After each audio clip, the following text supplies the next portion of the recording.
A strange, cigar-shaped silhouette glided through the cold black water off Charleston Harbor. On a February night in 1864, the Confederate submarine H.L. Hunley made history, sinking the Union warship Housatonic.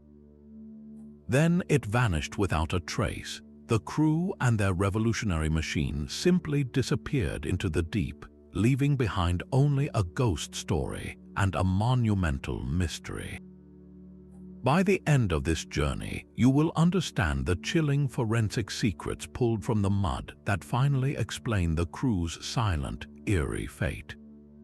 We will uncover why 8 men were found calmly at their posts and why the very weapon that brought them victory may have sealed their doom.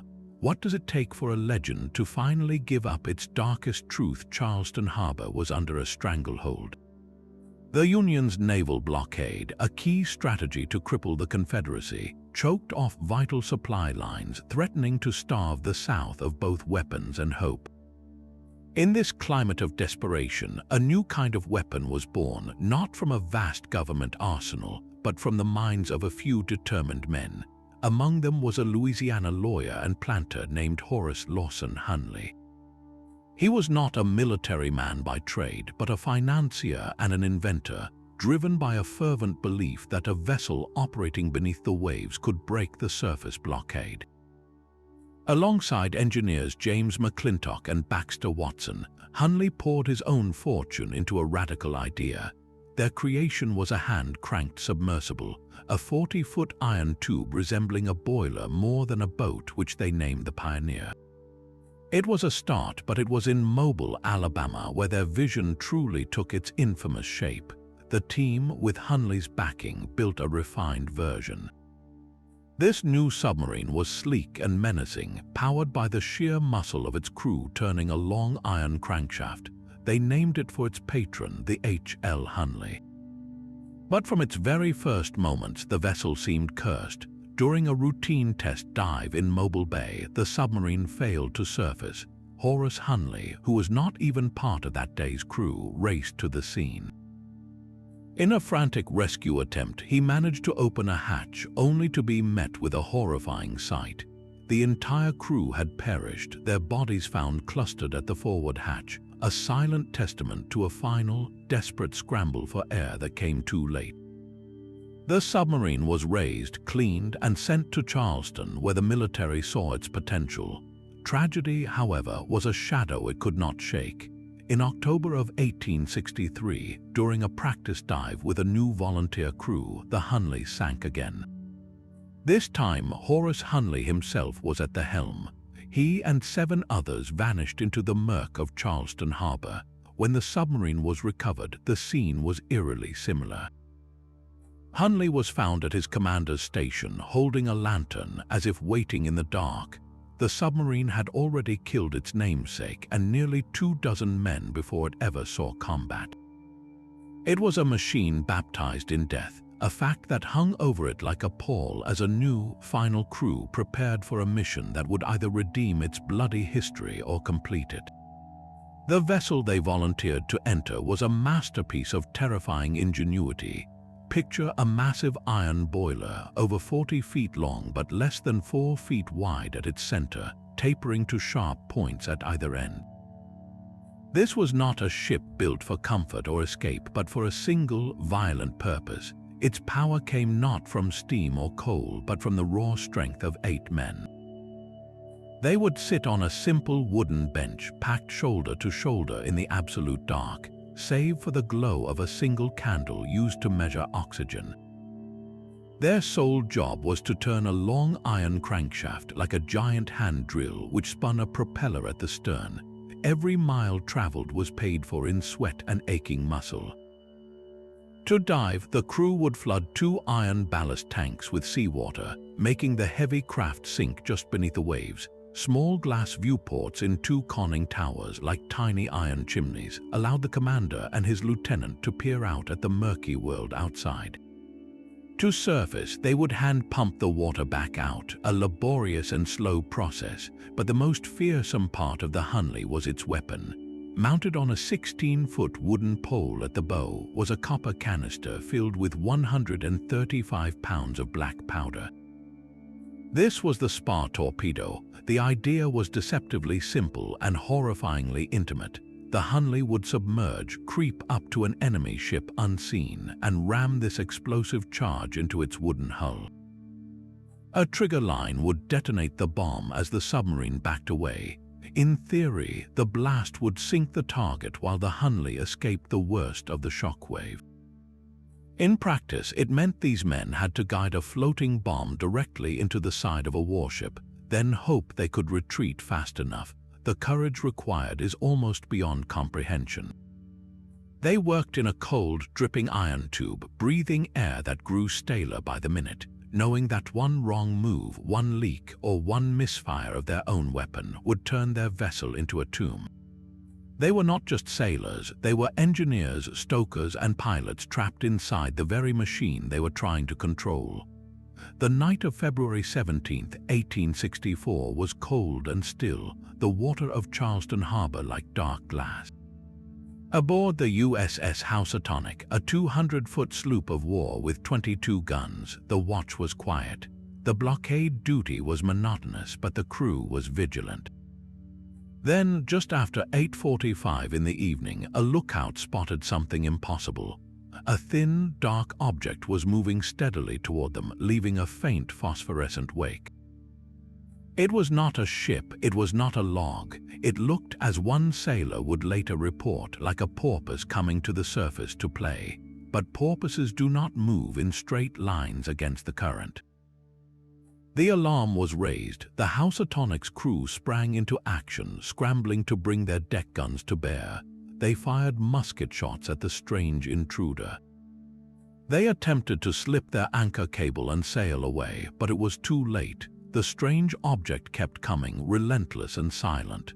Inside the H.L. Hunley, the world was a cacophony of strained breathing and grinding metal. Commander George Dixon and his 7 crewmen had been cranking for hours, muscles burning, navigating by the faint compass light. They could hear the shouts and commotion from above, the splashes of bullets hitting the water around their tiny viewports. Their mission was almost complete. Dixon guided the submarine directly into the Housatonic's starboard side near the powder magazine. The 16-foot spar, with its copper torpedo of black powder, embedded itself into the wooden hull. The Hunley backed away, playing out the trigger line. Then, a world-ending roar. From the surface, the explosion was cataclysmic. A massive column of water and debris erupted beside the Housatonic. The shockwave ripped through the ship, and within minutes the proud sloop of war was gone, sinking stern first into 50 feet of water. Most of the Union crew survived, clinging to the ship's masts which remained above water, but 5 men were lost. They had witnessed something unprecedented in the history of naval warfare. A vessel had sunk a warship from beneath the waves. The Hunley had done it.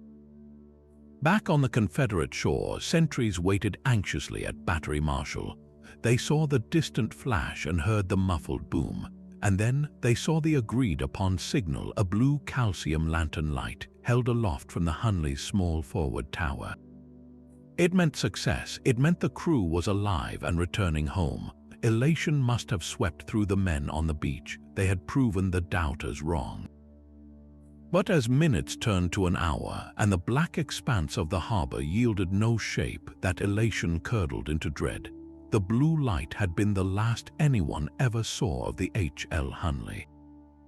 It had vanished, taking with it George Dixon and his brave, exhausted crew. The first successful combat submarine in history had won its victory, only to disappear into the very mystery it was built to conquer.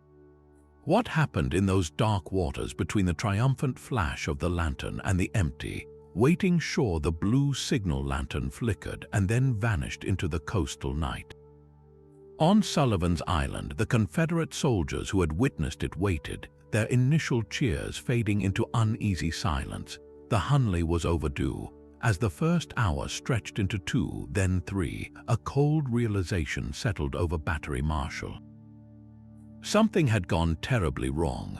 By dawn, small boats were scouring the area around the Housatonic's wreckage, their crews peering into the murky water for any sign of the iron submersible. They found nothing, no debris, no oil slick, no bodies. The Hunley and its 8 men had been swallowed whole. In the days that followed, wild theories swirled to fill the void of facts. Perhaps the submarine had been damaged by the blast from its own torpedo and sank instantly. Maybe it had been captured by a Union ship in the chaotic aftermath, a secret prize of war. Some even whispered that the crew, exhausted and traumatized, had chosen to desert, slipping away to start new lives far from the conflict. The Confederate military, desperate for any good news, initially clung to hope. But within weeks, reality forced a grim assessment. An official report was filed stating simply that the H.L. Hunley was lost. With the Union blockade tightening and the war grinding on, there were no more resources to spare for a prolonged search. The mystery was relegated to a haunting footnote in official records, a curious tragedy overshadowed by the vast, consuming tragedy of the war itself. For the families of the crew, there was no closure, only a lifetime of unanswered questions. For the world, the Hunley became a ghost story, a tantalizing rumor of a secret weapon that worked once and then disappeared. The sea, it seemed, had claimed its prize and was unwilling to give it back. The submarine's final resting place and the reason for its silent doom would become one of history's most persistent maritime puzzles, lying dormant on the seafloor for generations, waiting for a technology that did not yet exist to ask it the right questions.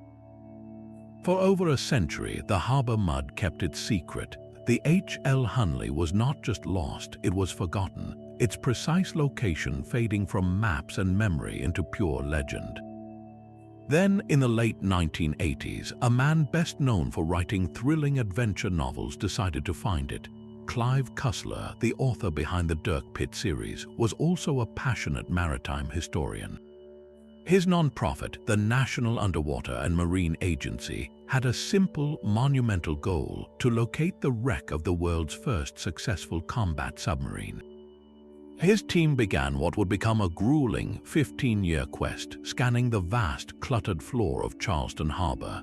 They used magnetometers, instruments that detect anomalies in the Earth's magnetic field, essentially looking for the faint ghost of an iron signature buried under feet of silt and sand.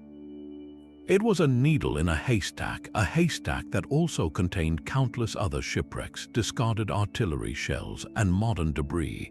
Year after year, they dragged their sensors back and forth in a meticulous grid, marking targets, diving on them, and coming up with nothing but rusted barrels and old anchors. Hope must have worn thin. Then, on May 3, 1995, a magnetometer reading pinged with a strong, promising signal. Divers descended into the murky, low-visibility water, their hands sweeping through the cold sediment. Their fingers brushed against a hard, curved surface. They cleared away more mud, and the outline of a long, cylindrical form began to emerge. It was not a pile of scrap. It was a shape, a perfectly preserved 40-foot-long iron submarine sitting upright on the seafloor, buried up to its conning towers in sediment. The H.L. Hunley had been found. The awe that washed over the archaeologists was profound. This was not a scattered wreck. It was a sealed time capsule from the night of February 17, 1864. The sediment had acted as a perfect anaerobic coffin, protecting the iron from rapid corrosion and sealing the interior from scavengers. Every detail, from the hull plates to the tiny glass viewports, was there. The submarine was complete, and inside, they knew, were the answers to a mystery over a century old. The search was over. A far more delicate and painstaking mission was about to begin. The discovery was only the beginning of a far more delicate operation. Raising the Hunley from its watery grave after 136 years was an unprecedented archaeological challenge. It could not simply be hooked and hauled. The iron hull was incredibly fragile after its long immersion, and the precious sediment inside, which held forensic clues, had to remain intact. Engineers designed a custom cradle, a sling and truss system made of strong but flexible straps that would cradle the entire submarine like a patient on a stretcher. Divers spent months painstakingly excavating tunnels beneath the wreck to thread these straps through, a process conducted with the precision of surgeons working in zero visibility. Finally, on August 8, 2000, the stage was set.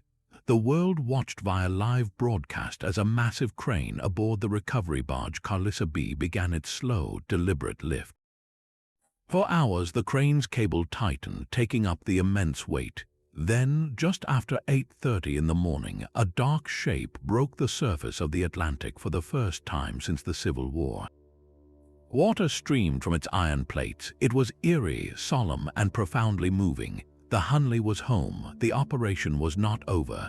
The submarine, still in its supportive sling, was carefully transferred to a waiting barge, then to a transport truck for a slow, police-escorted journey through Charleston. Its destination was the Warren Lash Conservation Center, a former Navy warehouse specially prepared to become its permanent laboratory and home. There, it was gently lowered into a 90,000-gallon steel tank filled with chilled freshwater.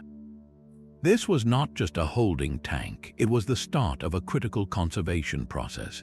The freshwater would slowly leach out over a century and a half of salt from the metal, preventing rapid corrosion now that the wreck was exposed to air.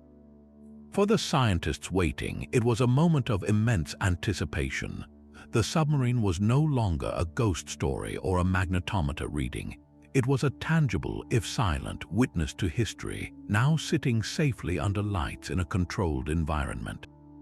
The real work of asking it questions and listening for its answers could finally begin.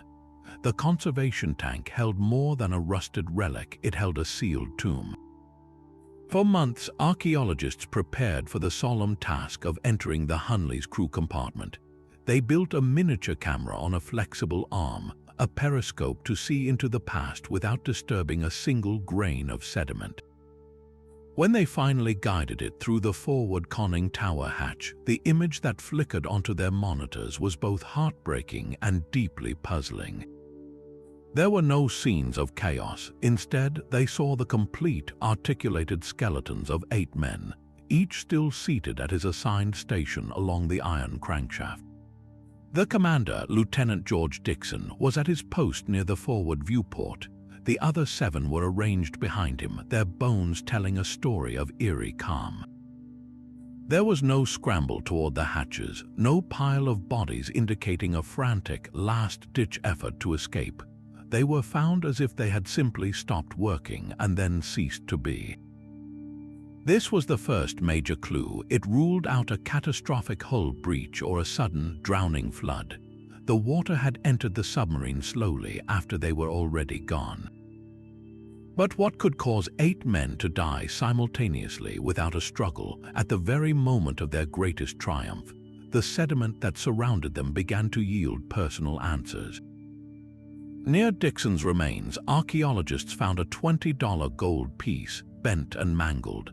It was a coin he had carried in his pocket since the Battle of Shiloh 2 years earlier, where a Union bullet had struck it, saving his leg and likely his life. He had it engraved, "My Life Preserver, GED." He carried this lucky charm into the iron depths. Other crewmen had their own tokens, a finely carved pipe, a delicate silver matchstick holder, a simple brass ring. These were not just soldiers, they were men with stories, superstitions, and lives waiting beyond the war. Their peaceful poses and personal effects painted a haunting portrait, but they deepened the central mystery. If they didn't drown in a panic and their vessel was largely intact, what silent, invisible killer had found them in the dark? The peaceful poses of the crew pointed to a swift and silent end, which sent investigators toward 2 immediate suspects. The first was the very weapon that gave them victory. The spar torpedo's explosion, just a few feet from the Hunley's bow, would have sent a devastating shockwave through the water. Could that concussion have been so violent it knocked all 8 men unconscious instantly, leaving the submarine to drift and slowly fill with water? It was a compelling idea, A modern analysis even suggested the blast could have created a pressure wave strong enough to cause pulmonary trauma, essentially bruising their lungs from the inside out. Yet the submarine itself argued against this. If the blast wave was that catastrophic, it should have left clear signs of damage on the fragile iron hull, especially at the forward end where the spar was attached. The archaeologists found no such evidence. The hull plates were intact, the seams still tight. The vessel had survived the immediate force of its own attack. This led to the second, more mundane theory, suffocation. Perhaps the single candle used to measure oxygen had flickered out unnoticed. The men, already exhausted from cranking, might have slowly used up the remaining air, growing drowsy and disoriented until they simply fell asleep and never woke up. It was a quiet, tragic end that fit the calm scene, but the timeline did not add up. Based on the distance from their launch point to the Housatonic and the submarine's painfully slow speed, the entire mission from dive to attack would have taken a little over 2 hours at most. Engineering estimates suggested the Hunley's air supply, with 8 men working hard, would have lasted for at least that long, if not a bit longer. They had signaled their success after the attack. The return trip to shore was the shorter leg of the journey. They should have had enough air to make it close to home, or at the very least to have realized the danger and attempted a desperate surfacing. They did neither. Their bodies were found at their stations, not clustered around the hatches in a final, oxygen-starved frenzy. The air theory, while logical, left too many questions unanswered. If it wasn't the blast and it wasn't a simple lack of air, then what invisible force stopped them cold? The answer would not come from the grand theories, but from a nearly microscopic clue hidden in the sediment around the crew's remains.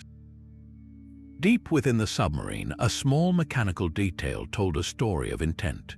Among the sediment, archaeologists recovered the vessel's keel blocks. These were not simple weights. They were the submarine's elevator controls, iron bars that could be moved forward or aft along a track to change the angle of the dive. More importantly, they found the levers that controlled the seacocks, the valves for the ballast tanks. The position of these controls was a frozen moment in time, a last command from the crew. They were found still set in the surface position. This single, silent fact changed everything. To understand why, you have to think like a submariner in trouble. If the Hunley had sprung a sudden, catastrophic leak, the crew's instinct would have been immediate and frantic. They would have thrown the levers to the blow position, opening valves to force water out of the ballast tanks with hand pumps, trying to get the heavy craft to rise as fast as possible. If they were simply running out of air, the response would have been the same, a desperate bid for the surface and fresh oxygen. But the levers were not set for an emergency ascent. They were set for a normal, controlled return to the surface, a procedure they would have initiated after backing away from the Housatonic. This meant that at the moment something went wrong, the crew had not yet begun their surfacing sequence, or they had been prevented from completing it. They were not fighting a flooding compartment. They were not gasping for air. They were, according to their own equipment, preparing to come up normally when something stopped them cold. The keel blocks eliminated theories of a frantic, drowning struggle. Whatever happened to the men of the Hunley, it happened with such speed or such surprise that they never even had the chance to reach for the most basic lever that might have saved their lives. The submarine and its crew were simply switched off. One of the most promising clues was a single, jagged crack in the forward conning tower's glass viewport. This was the tiny window through which Commander Dixon would have guided the submarine on its final approach. The fracture seemed to tell a clear and violent story. During the Housatonic's frantic defense, sailors had fired muskets and pistols at the strange object in the water. Could a single lucky shot have pierced this glass eye, allowing a jet of cold seawater to scream into the crew compartment under immense pressure? In the chaos following the explosion, such a breach could have overwhelmed the pumps and sent the Hunley to the bottom in moments. It was a clean, dramatic explanation that fit the known facts of the attack. But forensic science rarely deals in clean stories. When conservators and materials experts examined the broken viewport, they found inconsistencies. The pattern of the crack did not match the characteristic radial splintering caused by a high-velocity impact like a bullet. Instead, it suggested a slower, more sustained stress, perhaps from the weight of sediment over the decades or even damage during the submarine's rough handling in the 19th century. The glass itself, though thick, was set within a heavy iron frame that was bolted securely to the conning tower. Even if it had shattered completely, it would not have opened a massive hole to the sea. More importantly, the submarine's ingenious design had a built-in backup, a safety feature that the builders, painfully aware of the vessel's dangers, had included.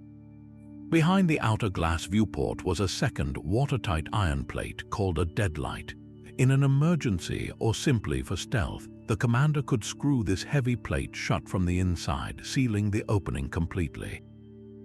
For a shot through the viewport to doom the vessel, it would have had to occur while this deadlight was open, and the crew would have had to fail to close it as water poured in. Given that Dixon was found at his station directly in front of this mechanism, his failure to act seemed unlikely if a geyser of water was present. This careful analysis did not completely rule out the viewport as a factor, but it severely weakened the idea that it was the sole catastrophic cause. A slow leak from a cracked seal was possible, but that would have given the crew precious minutes to react, to man the pumps or attempt to surface, actions not reflected in the position of the controls or the placement of their bodies. The broken window, while a tantalizing clue, began to look more like a red herring, a superficial wound on a vessel that had succumbed to a far more subtle and lethal internal failure. If the enemy outside the hull did not sink the Hunley, perhaps the danger came from within the iron tube itself, from the very air the men were breathing. Lieutenant George Dixon was a man who had already cheated death.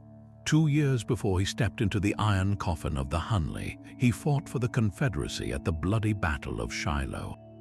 In the chaos of that April day, a Union musket ball struck him in the left thigh. The impact should have shattered bone, severed an artery, and sent him to a surgeon's table for an amputation or worse. But the bullet hit something else first, a $20 gold piece he carried in his pocket.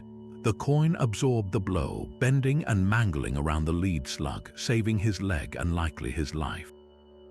For Dixon, this was no simple piece of currency. It was a divine sign, a tangible piece of providence. He had the coin engraved with a simple, powerful inscription, "My life preserver."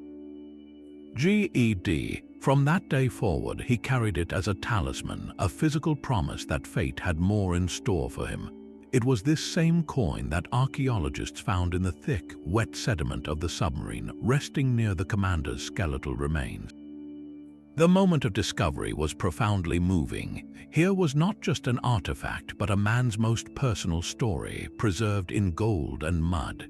He had carried this symbol of survival into the deepest danger imaginable, a quiet testament to his belief that luck would hold.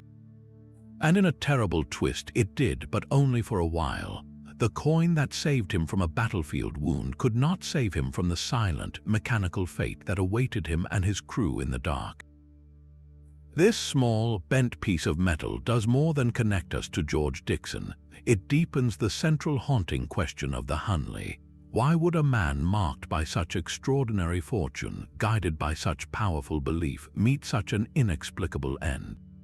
His story reminds us that this is not just a puzzle of engineering or naval history. It is a human tragedy. 8 men, each with their own hopes and lucky charms, went to sea on a mission of daring innovation. They achieved the impossible and then vanished. The answer to their final moments lies not in grand acts of war, but in the quiet, invisible details of the machine they trusted with their lives. The crew's peaceful bones held a final, chemical secret. When forensic anthropologists examined the skeletal remains, they were looking for any sign of trauma or distress written into the very minerals of the body. One of the first things they ruled out was decompression sickness, what we commonly call the bends. If the submarine had surfaced too quickly after the attack, dissolved nitrogen in the men's blood could have bubbled out, causing excruciating joint pain, paralysis, and death.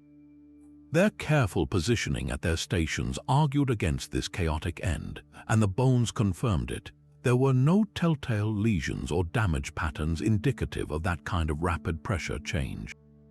But then a different anomaly appeared. As researchers cleaned and studied the bones of one particular crewman, they noticed something odd. The interior of the bone, the trabecular structure, was stained a deep, sooty black. This was not normal decomposition. This was a sign that something had infiltrated the sailor's bloodstream and been deposited into his very skeleton. The blackening pointed directly to one toxic culprit, carbon monoxide. You know this gas from warnings about faulty heaters or car exhaust. It is silent, odorless, and deadly because it binds to your red blood cells over 200 times more tightly than oxygen. When you breathe it in, your body slowly suffocates from the inside, even though you are still taking breaths. The victim often feels a creeping headache, dizziness, and confusion before slipping into unconsciousness. It is a quiet killer that leaves a forensic signature. In high enough doses, carbon monoxide can leave a cherry red discoloration in soft tissue, but over a century in seawater, that evidence was gone. The blackened bone, however, was a permanent record. This finding shifted the entire investigation. The crew did not drown in a panic. They were not concussed by a blast wave. They were likely being poisoned by the very air inside their iron tube. But where was the carbon monoxide coming from? The submarine had no engine, no combustion source except for two small, open flames. The crew relied on a single candle to act as a crude oxygen gauge. The idea was that if the flame grew dim and went out, the air was becoming dangerously thin. And for their successful signal to shore, they had lit a brilliant blue calcium lantern, a chemical torch that burned with an intense, smoky flame. Either one of these open flames, burning in a cramped, sealed space with limited air circulation, could have produced lethal levels of carbon monoxide as it consumed the remaining oxygen. Perhaps the victory lantern, lit in celebration after the attack, became their final, fatal mistake. The men, already exhausted from their strenuous cranking, would have been breathing harder, drawing more of the toxic air deep into their lungs. The effects would have been subtle at first, a growing lethargy and confusion they might have mistaken for fatigue. Within minutes, they would have become too disoriented to operate the pumps or open the hatches, simply slumping at their stations as the silent gas completed its work. This explained the calm scene, the untouched controls, and the simultaneous end. They were not fighting the sea, they were being betrayed by the thin, flickering light that was meant to guide them home. But the carbon monoxide theory, while compelling, is not the final word. For decades, another explanation has lurked in the shadows of this mystery, one born from the violence of the Hunley's own success. It is the shock wave theory, and modern science has given it terrifying new clarity. Remember the intimacy of the attack. The Hunley did not fire a torpedo from a distance. It rammed a 135-pound black powder charge, mounted on a 16-foot pole, directly into the wooden hull of the Housatonic. The crew then backed away, but not far. Estimates suggest they were likely only about 40 feet from the epicenter when the spark traveled down the trigger line. 40 feet is nothing when you are dealing with an underwater explosion. To understand what that might have done, researchers have turned to advanced tools their 19th century counterparts could never have dreamed of. Using precise scale models of both the submarine and the warship, along with sophisticated computer simulations, engineers have recreated that moment of detonation in virtual space. They can map the pressure wave as it radiates through the water, a silent, invisible hammer traveling at the speed of sound. What these simulations show is chilling. The blast would not have needed to crack the iron hull to be lethal. Water is an incompressible fluid, meaning a shock wave moves through it with devastating efficiency. When that wave hit the Hunley, it would have passed through the iron plating as if it were not even there. Inside, the crew would have experienced a sudden, catastrophic spike in pressure. The human body, especially the lungs, is filled with air pockets. A violent overpressure wave can cause a condition called pulmonary trauma, where the delicate tissues of the lungs are essentially bruised or ruptured from the inside. It is a quick internal injury. A person can be rendered unconscious in an instant or killed outright without a single mark on their skin. This scenario paints a stark picture. One moment, the crew is cranking backwards, hearts pounding with the adrenaline of victory. The next, there is a deafening roar transmitted through the water and the hull, a jolt that feels like being hit by a train, and then nothing. The men would have slumped at their stations, victims of an invisible force. Their hands would have fallen from the crankshaft. Commander Dixon would have collapsed from his viewport. The submarine, now a ghost ship with a dead crew, would slowly lose way, settle on the bottom, and eventually flood as seals loosened over time. This explains everything: the peaceful positions, the lack of any emergency response on the controls, and even why the hull showed no major damage. They never had a chance to react. The very success of their mission delivered the killing blow in the same instant. It is a brutal, elegant, and scientifically plausible end to the story, one that reminds us that the Hunley was not just a machine of war, but a vessel operating at the very edge of the possible, where triumph and tragedy were separated by a mere 40 feet of salt water. The orderly arrangement of the crew is the most haunting clue of all. It tells us they were not scrambling, not fighting, not clawing at the hatches in a final, desperate bid for life.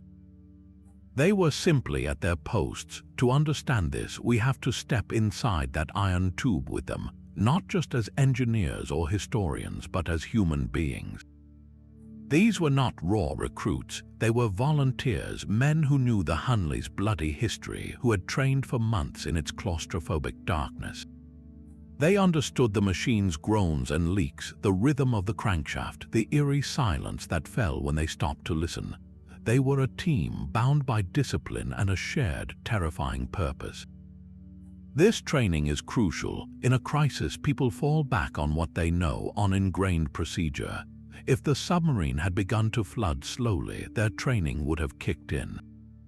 They would have manned the pumps, sealed compartments, attempted an emergency surface. The scene would show chaos, a struggle against the inevitable. But we see none of that. So what does their calm tell us? If the shock wave theory is correct and the blast from the Housatonic delivered a paralyzing blow, the psychological experience would have been unlike anything we commonly imagine. They might not have been killed outright. Instead, the violent overpressure could have caused what is known as traumatic apnea, a sudden, involuntary arrest of breathing, combined with a state of shock that renders the body immobile. Picture the moment after a severe blow to the chest, that stunning, breathless silence where the world narrows to a single point of shock. Now amplify that 100-fold. In that state, the men would have been conscious but utterly unable to move, to speak, to even turn their heads. They would have been trapped inside their own bodies, aware of the dripping dark and the fading candlelight as their oxygen ran out and carbon dioxide built up. There is no panic in such a scenario, only a dreadful, deepening stillness. This stands in stark contrast to the pure suffocation theory. If they were simply running out of air, the physiological response is one of rising terror. As carbon dioxide levels increase, the brain triggers primal panic, a gasping, thrashing instinct to find oxygen. The final moments would have been a violent struggle, bodies piled against the hatches, hands broken from pounding on iron. The archaeology rules this out completely, so the psychology of the scene points to a single, shattering event. It was not a slow, creeping danger they had time to comprehend and fight. It was a switch being flipped. In one instant, they were the triumphant crew of a revolutionary weapon. In the next, they were prisoners in a silent, iron tomb, their victory already receding into the dark water behind them. Their training, their courage, their very will to survive was rendered meaningless by a force they never saw coming. The final layer of evidence was not in the hull or the bones, but in the dirt. For years, archaeologists at the Warren Lash Center performed a task as meticulous as an archaeological dig, carefully removing the hardened sediment that filled the Hunley's interior. This was not just mud to be washed away, it was a forensic timeline, a moment frozen in silt. The way this material settled told a silent story about the submarine's last moments on the seafloor. When a vessel sinks violently, tumbling or impacting the bottom, the sediment inside churns and mixes. Heavy objects shift, light ones float away, and the layers become a chaotic jumble. But inside the Hunley, the layers of silt were remarkably even and undisturbed. This indicated the submarine had settled on the harbor bottom gently and in an upright position, much like a leaf landing on soft ground. There was no sign of a violent crash or a dramatic, uncontrolled plunge. The distribution of the crew's personal artifacts confirmed this eerie calm. Dixon's gold coin was found near his station. The sailors' pipes, their buttons, even delicate pieces of their clothing were all located right where they would have been on the men themselves. Nothing was scattered or thrown about by rushing water. This pattern was impossible if the hull had been breached and flooded quickly while the submarine was still moving. A catastrophic leak would have created a turbulent whirlpool inside the narrow tube, sweeping small objects into a pile near the point of entry. That did not happen. Instead, the silt and artifacts painted a picture of a sealed environment that slowly filled with water over hours or even days after it came to rest. The cruise world did not end with a violent invasion of the sea. It ended with a profound stillness, a gradual seepage of cold water into a space that was already, by then, a tomb. This sediment analysis provided the final, crucial piece of the puzzle. It ruled out a dramatic, immediate sinking and perfectly supported the two leading theories, the silent killer of carbon monoxide poisoning or the stunning blow from the shockwave. In both scenarios, the crew is incapacitated or killed instantly while the submarine is still largely watertight. The vessel then simply loses buoyancy, drifts down, and lands softly on the silt where it sits sealed and silent for generations. The mud held the truth all along, a quiet witness to a quiet end. The mud was only the first guardian of the Hunley's secrets. The moment the submarine was lifted from the sea, a new and even more delicate battle began, a race against time to preserve what the ocean had held for a century and a half. Inside the Warren Lash Conservation Center, the Hunley rests in a massive steel tank, but this is not a museum display. It is an intensive care unit for a national treasure. The enemy now is not the sea, but chemistry. For over 130 years, the iron hull absorbed immense amounts of salt from the seawater. Exposed to oxygen in the air, that salt would trigger a rapid, destructive corrosion, causing the metal to crumble into rust almost before our eyes. To stop this, scientists are using a remarkable process called electrolytic reduction. Think of it as giving the submarine a controlled, scientific bath. They submerged the entire vessel in a solution of sodium hydroxide and water. Then they ran a very low electrical current through the tank, with the Hunley itself acting as one of the electrodes. This gentle current encourages the chloride ions, the corrosive salt, to slowly migrate out of the iron and into the surrounding solution. It is a painstakingly slow reversal of a century of chemical damage. This process is not measured in days or weeks, but in years, even decades. The team must constantly monitor the solution, testing and refreshing it as it becomes saturated with the extracted salts. It is a silent, invisible war against decay, fought with voltmeters and chemistry sets, all to ensure the Hunley survives for future generations to study and understand. But the hull is just the largest artifact. Inside that sediment were countless smaller, even more fragile treasures, pieces of the crew's world. When conservators recovered a small, hardened lump of material, they had no idea what it might be. Through careful, microscopic cleaning in a humidity-controlled chamber, they revealed a perfectly preserved silk bow tie, its delicate weave and subtle pattern still visible. They found fragments of leather from shoes and even evidence of the men's clothing. These organic materials are perhaps the most vulnerable of all. Exposed to air, they can shrink, crack, and turn to dust in a matter of hours. Each one requires its own custom microenvironment, a specific balance of humidity and temperature to be stabilized for study and eventual display. This is why the center is both a laboratory and a sanctuary. The public can view the Hunley in its conservation tank through large observation windows on scheduled tours, witnessing history in suspended animation. They see the submarine not as a polished exhibit, but as a patient undergoing the long, careful treatment that will allow it to endure. Every speck of sediment removed, every artifact conserved, adds another piece to the puzzle. The work being done today is not just about preserving a relic, it is about safeguarding the evidence. It ensures that 50 or 100 years from now, with new technologies we cannot yet imagine, scientists can return to the Hunley and ask new questions. The mystery of its final moments may be largely solved, but the story of the men who built it, served on it, and died within it is still being written, one careful chemical step at a time. The clock ticks past 8:45 on a cold February night. Inside the iron tube, muscles burn and lungs heave as 8 men turn the heavy crankshaft one final time. Commander George Dixon, peering through the tiny forward viewport, guides the Hunley's spar directly into the wooden hull of the Housatonic. The torpedo is set. The crew begins to crank backwards, playing out the trigger line. They have done it. Elation mixes with exhaustion in the stale air. Perhaps someone lights the blue calcium lantern, the agreed-upon signal of success. Its brilliant, smoky flame hisses to life. For a few seconds, there is only the sound of grinding metal and ragged breath.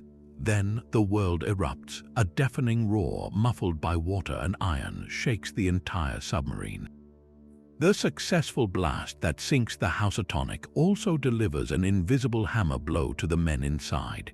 A violent overpressure wave, traveling through the incompressible seawater, passes through the hull as if it were not there. In that instant, everything changes. The force may not have cracked the iron plates, but it strikes the crew with devastating effect. The shock stuns them, possibly causing traumatic apnea, a sudden, involuntary arrest of breathing. It is like the breathless silence after a severe blow to the chest, amplified 100-fold. They slump at their stations, conscious but paralyzed, or are rendered unconscious in a heartbeat. Simultaneously, another silent killer is at work. In the cramped, sealed space, the open flame of the victory lantern or the single oxygen candle burns, consuming the last of the good air and producing a lethal dose of carbon monoxide. The men, breathing harder from their exertions, draw the odorless gas deep into their lungs. Their blood cells begin to bind to the poison instead of oxygen. A creeping lethargy and confusion sets in, a drowsiness they might mistake for crushing fatigue. Whether from the shockwave, the gas, or a terrible combination of both, the result is the same. Within minutes, the crew is incapacitated. No one reaches for the seacock levers set in the surface position. No one scrambles to man the hand pumps. The submarine, now a ghost ship, drifts silently, losing forward momentum. It begins a slow, gentle descent. With no one cranking to maintain buoyancy, the heavy iron craft settles toward the harbor bottom like a falling leaf. It touches down softly on the silt, upright and largely intact. The sediment that will one day tell the story of this calm landing begins to swirl and then settle around it. Water slowly seeps in through worn seals and gaskets, but this is a gradual invasion, taking hours or even days. By the time the cold Atlantic begins to fill the crew compartment, the 8 men inside have already taken their final breaths, seated peacefully at their posts, their personal tokens. A bent gold coin, a carved pipe, resting close by. This reconstruction fits the forensic evidence, but gaps will always remain. We cannot know with absolute certainty if the shockwave, the carbon monoxide, or a cruel synergy of both was the primary cause. We cannot hear their last words or know their final thoughts. The precise sequence inside those 3 or 4 fatal minutes is locked within the submarine forever. Yet the story these silent clues tell is one of a swift and overwhelming end, not of a long, desperate struggle. They achieved a historic victory, signaled their success, and then, in the quiet dark just a few hundred yards from shore, vanished from the world. The blue signal light seen from shore is a fixed point in the mystery, but the dark waters around it were churning with chaos. In the immediate aftermath of the Housatonic's sinking, the harbor became a scene of frantic rescue and confusion. Union sailors clung to rigging in the freezing water, while other blockade ships maneuvered, alert for any further threat. Into this pandemonium sailed the Confederate guard boat, the USS Canandaigua. Its mission was to observe and support the Hunley's operation from a distance. But in the poor visibility and post-blast turmoil, could this ally have become an accidental executioner? This theory suggests a tragic case of friendly fire. The small, low-profile submarine returning silently just beneath the surface might have been impossible to see. The Canandaigua, perhaps rushing to the scene or attempting to evade Union fire, could have collided with it, staving in the thin iron hull. Alternatively, Confederate sailors on deck, jumpy and expecting Union retaliation, might have mistaken the Hunley's conning tower for an enemy periscope or small boat and opened fire with deck guns or muskets. A direct hit from even a small cannonball at close range would have been catastrophic. This idea holds a grim allure because it provides a clear, physical cause of death that fits the wartime setting, a simple, brutal accident in the fog of war. Proponents point to the historical logs of the Canandaigua, which are notably vague about its precise actions in the critical hour after the explosion, leaving room for speculation. If true, such an impact would certainly explain a sudden, fatal breach. Yet, when held against the forensic evidence from the wreck, this theory begins to falter. The Hunley, as raised, showed no catastrophic damage consistent with a ramming or a cannon strike. There was no gaping hole, no massive dent or sheared-off conning tower. The hull plates, while corroded, were largely intact and in alignment. The damage that was present, like the cracked viewport, appeared inconsistent with a high-energy impact. More importantly, this scenario almost certainly would have created a violent, immediate flood. The crew's reaction would have been instant and desperate, a scramble for the pumps, a fight for the hatches, a struggle against rushing water. The archaeology shows none of that. The men were found at their stations, the submarine settled gently on the bottom, and the sediment lay undisturbed. A violent collision or point-blank artillery strike would have left a very different archaeological signature, one of sudden devastation and disorder inside the crew compartment. While the friendly fire theory cannot be entirely ruled out and speaks to the inherent dangers of their daring plan, it does not align with the quiet, orderly tomb the ocean floor preserved. It suggests a dramatic end the evidence simply does not support, pushing us once more to look for a quieter, more insidious culprit within the Hunley's own iron walls. Among the most persistent legends is a tale not of tragedy but of escape. For generations, whispers circulated that the Hunley never sank at all. In this story, the submarine successfully slipped away after the attack, only to be captured by a Union ship. The crew, according to the myth, was taken prisoner and after the war chose to disappear, starting new lives under assumed names far from the conflict. It is a comforting fiction, one that replaces a watery grave with a second chance. This myth likely sprouted from the same fertile ground as all great mysteries, the human desire for a happier ending where heroes survive. It was fed by the complete absence of a body, literally and figuratively. With no wreckage and no remains found for over a century, imagination filled the void. Perhaps people thought such a clever machine and such brave men simply found a way out. The story gained a veneer of plausibility from the fog of war and the chaotic record-keeping of the time. Could Confederate authorities have covered up a capture to protect morale? Could Union records have misplaced 8 prisoners in the chaos of the war's final year? For a long time, in the absence of hard evidence, these questions kept the romantic idea alive. But archaeology does not deal in romance, it deals in the physical truth of rust, bone, and sediment. The discovery of the wreck in 1995 shattered the escape myth utterly and irrevocably. The submarine was found not in a northern port or scuttled in a shallow creek, but precisely where history said it vanished, on the seafloor just beyond the wreck of the Housatonic. Its hull was intact, its hatches were closed, and inside were the remains of all 8 crewmen still at their stations. There were no empty spots on the bench, no signs of a hurried abandonment. The forensic evidence we have explored, from the undisturbed personal effects to the positioning of the controls, all points to a sudden end on the night of the attack, not a capture and a later scuttling. The men did not get a second act. Their story ended in the cold dark of Charleston Harbor, within sight of the shore they called home. This clash between myth and evidence is a powerful lesson.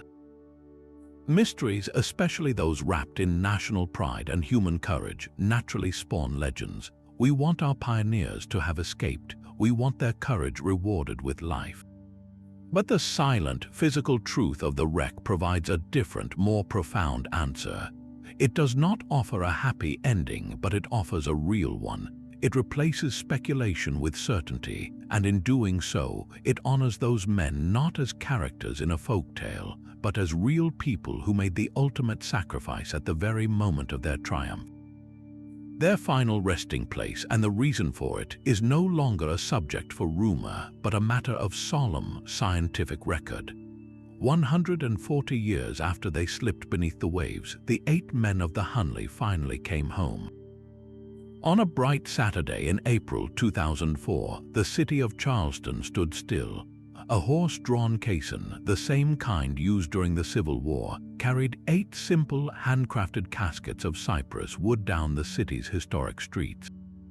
Inside those caskets were the carefully gathered remains of George Dixon and his crew, escorted by a solemn honor guard of modern Confederate reenactors in gray uniforms.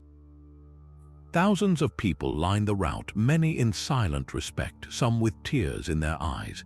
The procession moved from the conservation center, past the old harbor where their mission began, and finally to the shaded grounds of Magnolia Cemetery. There, in a plot overlooking the marsh, the crew was laid to rest in a single, common grave, marked by a large stone slab listing all their names. They were buried with full military honors, a 21-gun salute echoing over the live oaks, and the haunting notes of taps floating on the spring air. What made this ceremony so powerful was not just its scale, but its spirit. In attendance were descendants of both Confederate and Union soldiers. For this day, the old divisions of blue and gray were set aside. These 8 men were not honored solely as Confederate sailors, but as pioneers.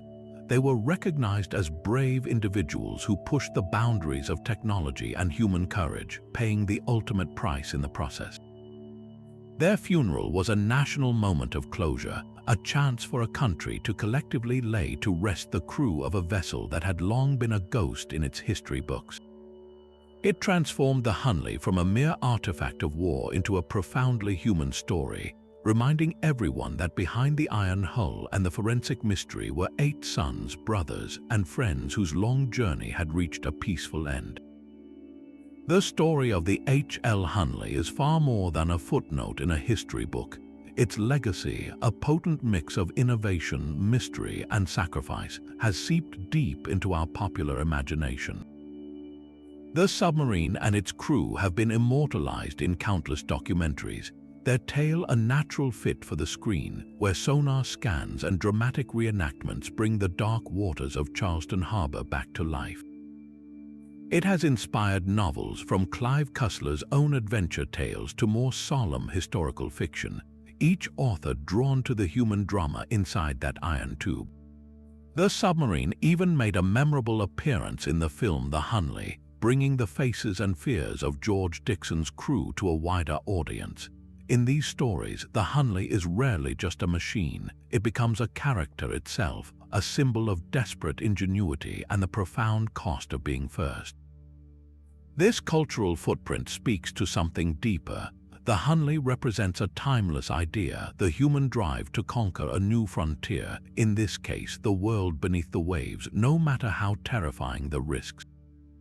It is a monument to both brilliant engineering and heartbreaking loss, a reminder that progress is often paid for by pioneers who do not live to see the world they helped create. Its enduring appeal lies in that duality. It is a story of triumph and a ghost story, all wrapped in one cigar-shaped iron hull. But the legacy is not confined to stories. The Hunley's recovery and analysis sparked a quiet revolution in several scientific fields. It became a benchmark for forensic archaeology, showing how meticulous sediment analysis and bone chemistry could reconstruct the final moments of people who died over a century ago. For marine engineers, it is a priceless time capsule of 19th-century design philosophy, a case study in what worked, what failed, and why. Perhaps most significantly, the decades-long conservation effort has become a global textbook for preserving iron-hulled shipwrecks. The electrolytic reduction techniques perfected on the Hunley are now used worldwide to save other historic vessels from turning to dust. Every test tube of extracted chloride and every digitally mapped crack contributes to a growing body of knowledge that protects our shared heritage. The submarine, therefore, lives on in two powerful ways. In our culture, it is a symbol, a story we tell about courage and mystery.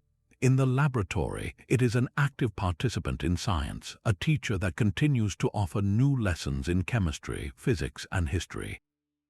The Blue Lantern signal may have faded in 1864, but the light of discovery the Hunley ignited is still burning brightly today, guiding new generations of scientists and storytellers alike. Yet for all the answers we have uncovered, a perfect, airtight certainty remains just out of reach. The final moments of the Hunley are not a single solution equation, but a complex and tragic probability. Could the truth be a devastating chain reaction, a perfect storm of small failures? Imagine a scenario that combines the leading theories into one plausible sequence. The shockwave from the explosion stuns the crew, leaving them dazed and disoriented but not immediately killed. In that state of confusion, they might neglect to snuff out the victory lantern, which begins to pump carbon monoxide into the already thin air. Simultaneously, the violent jolt could have loosened a pipe fitting or a hull plate seal that was already worn, allowing a slow, steady trickle of seawater to seep in, unnoticed by the incapacitated men. One factor alone might not have been fatal, but together trauma, poison, and a creeping flood, they could have sealed the submarine's fate in a matter of minutes. This layered possibility feels chillingly human, a cascade of ordinary perils converging at the worst possible time. This is why the research has never stopped. Inside the Conservation Center, scientists are now looking beyond the bones and the iron toward microscopic residues. They are conducting advanced chemical analyses on the interior surfaces of the hull, searching for trace elements that could act as a forensic fingerprint. Were there elevated levels of copper or lead in a specific pattern that might pinpoint where the lantern was actually burning in those final minutes? Can they detect the unique chemical signature of black powder residue inside the crew compartment, confirming the force of the blast wave that entered? Every speck of remaining sediment is a potential archive, holding clues we did not have the technology to see a decade ago. Future work may involve even more sophisticated imaging or DNA analysis of the bacterial cultures that grew in the silt, which could reveal environmental conditions at the time of the sinking. The goal is no longer to find a single smoking gun, but to map the entire battlefield of that tiny, fatal space. Each new data point helps weight the probability of one scenario over another, bringing us closer to understanding the precise sequence of events. The Hunley, in its silent way, continues to challenge us. It asks us to look deeper, to think in terms of systems and synergies, and to accept that history, like life, is often messy and multivariate. The mystery endures not as a failure of science, but as its greatest invitation, a puzzle that promises to yield one more clue to those patient enough to listen. The submarine's journey from ocean floor to laboratory is now reaching its final chapter. Today, the H.L. Hunley rests in its conservation tank at the Warren Lash Conservation Center in North Charleston, but this is not its permanent home. A long-awaited plan is now in motion to give the submarine a public display worthy of its significance. The goal is to build a dedicated, state-of-the-art museum right here in Charleston, a place where visitors can come face to face with the iron hull and the full story of the men who served on it. This future museum aims to be more than a static exhibit. It is envisioned as an immersive experience, connecting the technological marvel to the human drama that unfolded inside it. The artifacts, painstakingly conserved, from George Dixon's gold coin to the crew's personal effects, will be displayed alongside the submarine itself, creating a powerful, tangible link to that cold February night. For now, the public can still visit the Conservation Center on limited weekend tours, peering through the observation windows at the ongoing scientific work. It is a rare chance to witness history in transition, to see the object of so much mystery suspended in its chemical bath, a patient in the final stages of a very long recovery. The move from a working lab to a public monument, however, is a monumental engineering challenge of its own. Stabilizing a 40-foot-long iron submarine for permanent display is not as simple as draining the tank and mounting it on a pedestal. The decades-long electrolytic treatment has removed most of the corrosive salts, but the metal remains incredibly fragile. Exposed to the humidity and temperature fluctuations of a public gallery, it could still degrade over time. Engineers and conservators are designing a custom, climate-controlled display case that will essentially be a giant, transparent version of its current tank. The submarine will likely be kept in a stable, low-humidity argon atmosphere, an invisible blanket of inert gas that prevents any further oxidation. The supporting cradle must bear the vessel's immense weight without stressing the thin iron plates, a problem the original builders would understand all too well. Every bolt, every seal, and every environmental sensor will be part of a silent, perpetual guard duty, protecting the Hunley for centuries to come. To stand before it will be to confront the sheer physical reality of history. You will see the rivets held by men who are now names on a cemetery stone. You will trace the curve of the hull that once brushed against the mud of the harbor floor. You will gauge the terrifyingly small diameter of the crew compartment and understand in a visceral way the courage it took to climb inside. This is the power of preservation. It transforms a legend into an object and an object into a bridge. The planned museum will not just house a relic, it will complete the Hunley's long voyage, bringing it home to the city it left on a mission of daring hope, and allowing generations to quietly ask their own questions of its silent iron form. The journey of the H.L. Hunley is a bridge across time, from the cold, black silence of Charleston Harbor to the bright, humming lights of a modern laboratory. We began with a ghost story, a whisper of a machine that vanished after making history. Through the patience of science, we have followed that whisper to its source, pulling truth from the mud with magnets, microscopes, and meticulous care. While we may never possess a single, irrefutable fact that explains every second, the evidence points powerfully to a tragic irony. The most compelling theory remains that the crew's end was delivered by the very weapon that secured their victory, a crushing shock wave from their own torpedo, a silent, internal blow that left them at their posts as their submarine settled gently into its long sleep.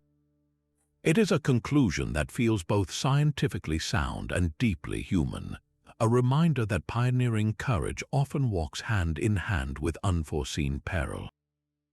Yet a sliver of mystery endures, and perhaps it should. The precise interplay of force, chemistry, and fate in those final minutes is a puzzle we can approach but never completely own. That enduring question is part of the Hunley's legacy, a testament to the complexity of the past. More than any machine or mystery, however, this story is about 8 men. It is about the weight of a bent gold coin in a pocket, the shared rhythm of a crankshaft in the dark, and the incredible bravery it took to volunteer for a mission inside a vessel already known as a coffin. Their quiet courage is the true heart of the legend. Archaeology gave these men a voice. It transformed them from names in a ledger to individuals we can recognize, and it gave their silent tomb a story we can finally hear. This is the profound power of looking back, not to glorify war, but to recover lost humanity and to understand the price of reaching into the unknown. What do you think happened in those dark waters? Share your own theory in the comments below. If you were captivated by this deep dive into history's shadows, subscribe for more journeys to the places where legend and evidence collide.